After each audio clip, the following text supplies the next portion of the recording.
everybody, in today's video I'm going to share with you how I found out my son Shane had autism.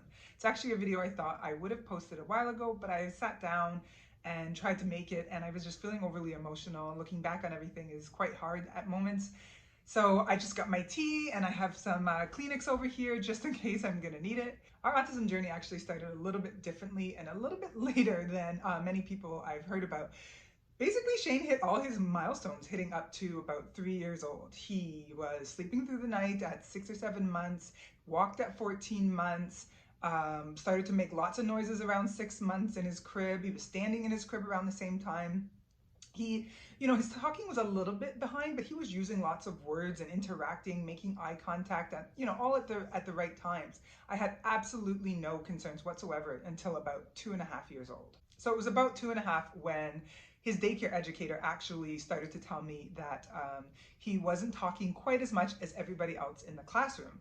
And I wasn't overly concerned. Of course, Shane was my first child, so I didn't have a lot to compare it to, but I know that he was talking and he was interacting, and I didn't know a lot about autism then. So her telling me that didn't set up any like red flags, like, you need to have him looked at or anything like that. I definitely wanted to see what was going on. So the first step was to have his hearing tested.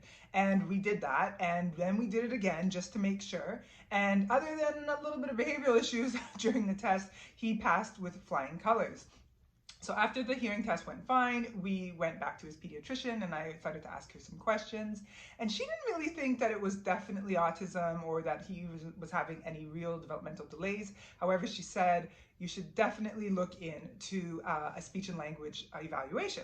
So I thought, okay, maybe he's just a bit delayed in speech. I started to look at speech therapists. I put my name on the waiting list for the speech and language evaluation that's included in our Canadian health plan. So that was taking a while. In the meantime, I took him to some private speech therapists. They worked with him, but of course they can't diagnose them with anything other than a speech and language delay. So it was okay. I think it was about 3 months we were just going to speech therapy. And then finally I was able to get a full speech and language evaluation. And when I did that, the speech and language therapist told me at the end of that session that she saw some signs of autism in him and that I should have a full diagnosis done. Right around the same time as the speech and language evaluation and the referral to have him evaluated for autism was when I started to see even more signs. I don't know what it was, maybe just the evaluation kind of opened my eyes to other things.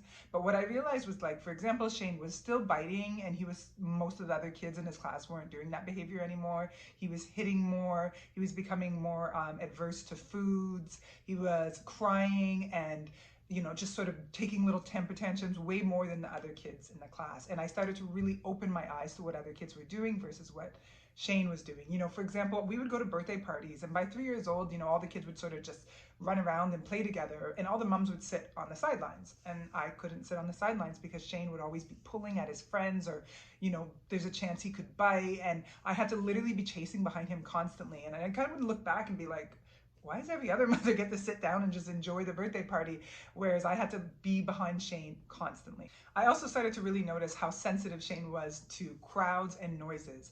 Like, it was a big deal for me to take him to festivals and parades. I loved doing that as a kid. And he would just be in his stroller at like 2.5, 3 years old, just like trying to rip himself out of there. He was not interested at all. And I would like take him out and try and put him on my shoulders. And sometimes that would help a bit, but he was I felt like he was almost vibrating, like he just couldn't be there. And I didn't even know that that was a sign of autism, the sensitivities to noise and crowds. But I just thought, why isn't he having fun? Like, we're at a Santa Claus parade.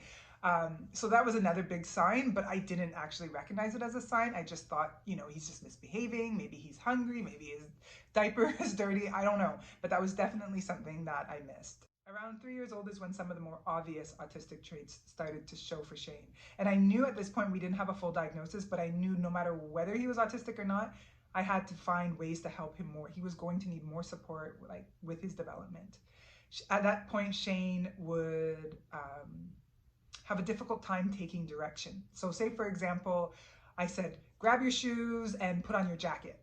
At that point, most 3-year-olds can do that. Right? Before 3, people don't really expect a lot from kids. But at 3, you start to expect certain things. So that's why I feel like his autistic